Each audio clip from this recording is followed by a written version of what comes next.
cerca mi sueño, que lo que se espera con paciencia se logra. De nuevo con ustedes aquí en Con Todo y Pensini por Globovisión. Bueno, hablando de temas económicos, que yo creo que es uno de los temas que están en el tapete en este momento, una gran preocupación que tiene la población venezolana por estas medidas que le van a afectar su bolsillo. Antes de entrar en el tema del Fondo Monetario que dejamos en el aire, también quería preguntarte, porque se hace una serie de ofertas, que ese aumento de la gasolina va a estar muy vigilado y que esos fondos van a ir para programas sociales. Se van a regular estos fondos de alguna manera y van a ir a estos programas sociales, 20% para estudios, 20% para distintas cosas. Yo creo que nada de eso tiene sentido. Pues el único justificativo que tendría un aumento de la gasolina es que esos fondos se destinen a mejorar el transporte público, de manera tal que se desestimule el uso del automóvil y se incentive el uso del transporte público. ¿Cómo es que en Venezuela, con todo el dinero, con todo el petróleo que hemos tenido, apenas hay un metro en Caracas que funciona atiborrado, que está realmente ya sobrecargado, que en Valencia y en Maracaibo apenas funcionen unos ramales y que el resto de las ciudades no tengan ningún tipo de transporte público? Es necesario construir, ampliar.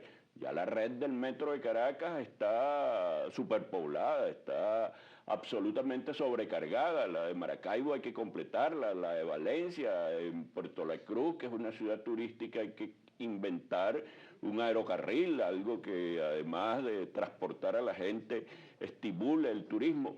Si los fondos que se van a obtener del incremento de la gasolina no se destinan a mejoramiento del transporte público, a cambiar las unidades, esos autobuses vetusos, absolutamente que no cumplen el horario, que la población pasa trabajo para ir al sitio de labor y para regresar a su casa, yo creo que no tiene sentido. Y además ya hemos visto la eficiencia de estos fondos sociales que al final se quedan en burocracia, se quedan en un conjunto de gastos que no van precisamente a la población más necesitada de esa ayuda. Y parte de esos fondos no deberían ir para nuestras refinerías, para aumentar la producción, para mejorar también... Para cubrir los costos de producción de la gasolina de PDVSA, pues esa tiene que ser la otra justificación que haya y que se reduzcan los volúmenes importados de gasolina que hay en este momento que le están costando bastante a los venezolanos. Hablábamos de Ghana, que pide una ayuda al Fondo Monetario Internacional para defender el poder adquisitivo de su moneda y que tenemos que agarrar de eso algunas lecciones de lo que podrían tomar como medidas aquí en Venezuela. Y te repito entonces, ¿qué esperas tú de esas medidas de Ghana? Evidentemente ¿Y cuáles van a seguir que aquí? Ghana, con toda responsabilidad, en vista de que no puede por sí sola sostener el actual poder adquisitivo de la moneda, acude al Fondo Monetario Internacional y va a ajustar sus decisiones económicas a un conjunto de medidas que no son un paquete, sino que son racionalidad económica y racionalidad de la vida, lo que nos enseñaron nuestros abuelos, nuestras abuelas, de que tú no puedes gastar más de lo que ingresas porque te vas a arruinar, que tú no puedes estar despilfarrando lo que no tienes, que tienes que ahorrar, que tienes que incentivar la actividad productiva, y eso es precisamente lo que hay que hacer. Entonces en Venezuela, evidentemente, que la reducción del déficit fiscal va a significar que una cantidad de empleados que no hacen nada tengan que salir a trabajar efectivamente. Se van a reducir algunos programas que deberían ser los que no afectan a la población más vulnerable y tienes que tomar medidas para equilibrar la balanza de pagos, que no es otra cosa que la devaluación del tipo de cambio, que va a tener efectos inflacionarios, pero lo que hay que decirle a la gente, porque esa es la historia económica de Venezuela, que después que se ha devaluado, que hay en el primer año una alta inflación, ya en el siguiente año, en el segundo año ya hay una inflación mucho menor y empieza la economía a recuperarse, porque de lo que se trata es de decirle a los venezolanos que ellos tienen que empezar a resolver sus propios problemas y no esperar que venga alguien a ponerle una camisa amarilla o una camisa roja para que tenga un subsidio, cuando de lo que se trata es de incentivar el trabajo. Y por otro lado, que tiene que haber un cambio en la política de estímulo al sector privado, de inversión para que la gente pueda tener capacidad productiva. Pues. Me parece maravilloso la persona que viene después de mí, que en estos tiempos están invirtiendo en una cosa tan importante y en un producto de origen nacional como es el cacao, para hacer una producción de chocolate, un chocolate que es reputado en el mundo entero como el mejor del mundo. El cacao de Chihuahua, cuando tú vas a Nueva York, debes recordar, bueno, un bomboncito así cuesta $3. Y nosotros no tenemos exportación en ese sentido y la que tenemos es muy poca. Entonces, hay que incentivar la capacidad productiva del país, hay que dar un mensaje de optimismo de que nosotros podemos salir de este hueco donde estamos si se toman las medidas correctas, si hay inteligencia y si hay firmeza para sostener el tipo de cambio, porque indudablemente que cuando tú devalúes va a venir una enorme presión sobre el Banco Central, pero eso hay que sostenerlo porque los primeros que de manera avariciosa se precipiten sobre el tipo de cambio, sobre el dólar, cuando tengan que gastar tienen que cambiarlo y es allí donde el tipo de cambio va a alcanzar el nivel de mercado, que a mi juicio debe estar entre 40 y 50. Por eso, devaluar a 16, a 20 es un disparate porque va a continuar todo el agujero de cosas extrañas que ocurren allí, que no se consiguen dólares de manera oficial, pero se consiguen de manera extraoficial. Sí, pero Antonio, nosotros vemos que se está hablando de una unificación cambiaria, realmente calcular cuánto vale un dólar en Venezuela en bolívares es una locura, porque tú tienes como 5 o 6 tipos de tasas de cambio y se quiere hacer esta nueva tasa.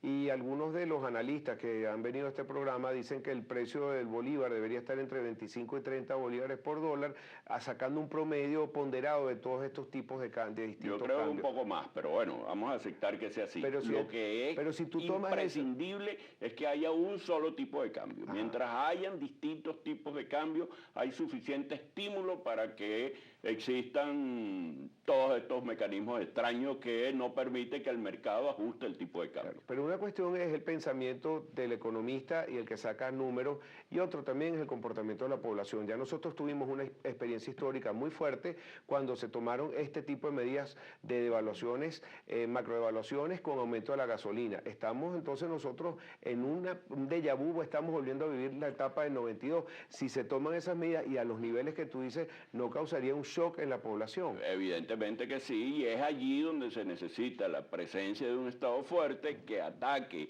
todos esos desequilibrios con una política social efectiva, pero que vaya directamente a la población más vulnerable, que no sean uniformados o que no sean estudiantes universitarios o profesionales los que reciban esos beneficios, sino que los reciba efectivamente la gente más pobre, pues.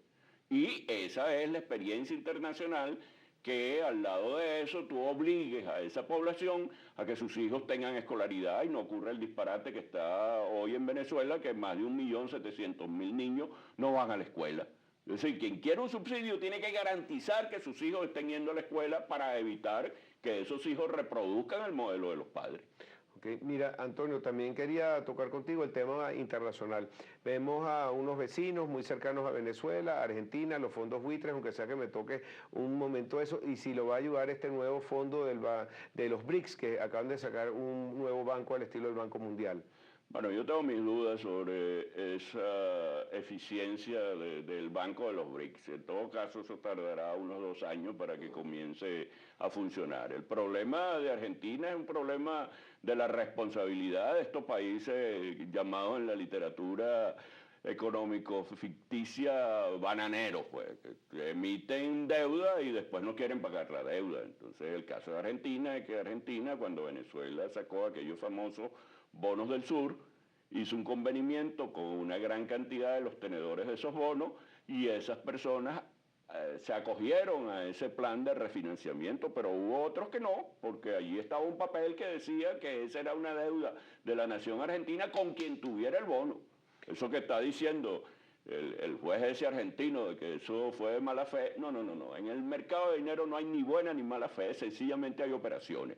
Y esas personas que tienen esos bonos están reclamando su derecho y cuando Argentina dijo que no pagaba, demandaron y ahora están en este terrible problema. Claro, fíjate que el juez que determina, que da la medida, habló con Kilikov, que es el jefe de gobierno económico allá en Argentina. Ajá. Él es de un pensamiento de bastante izquierda, pues, bastante izquierdoso, pero este juez lo que dice que el grupo que fue desconoce del mercado financiero y eso ha entorpecido todas estas negociaciones. Sin embargo, el viernes determina, tienen que seguir negociando. Tienen que seguir ¿Cómo va a terminar negociando. esa situación? Bueno, al final yo creo que van a tener que llegar a un acuerdo y Argentina va a tener que pagar y probablemente ya como toda, lo sabes tú, pues, toda operación del mercado siempre genera oportunidades. Ya se menciona por allí que hay algunos bancos internacionales que están interesados en intervenir en el negocio para terminar de sacarle las patas del barro a Argentina, de solventarla,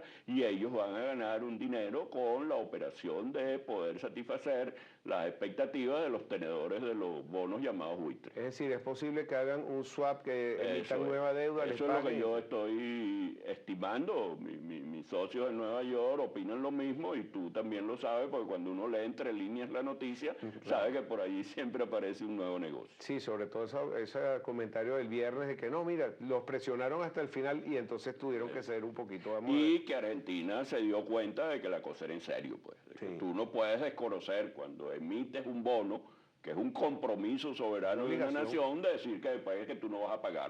Tú no vas a pagar, entonces te van a embargar la soya, te van a embargar la carne, te van a congelar los bienes y al final eso va a terminar perjudicando no solo al gobierno, sino a la población argentina. Antonio, un placer hablar contigo, se nos Igualmente, acabó el Pedro. tiempo, te espero pronto por acá. Antonio Paiva, @apaiva64 si les quieren hacer sus comentarios, sus preguntas también.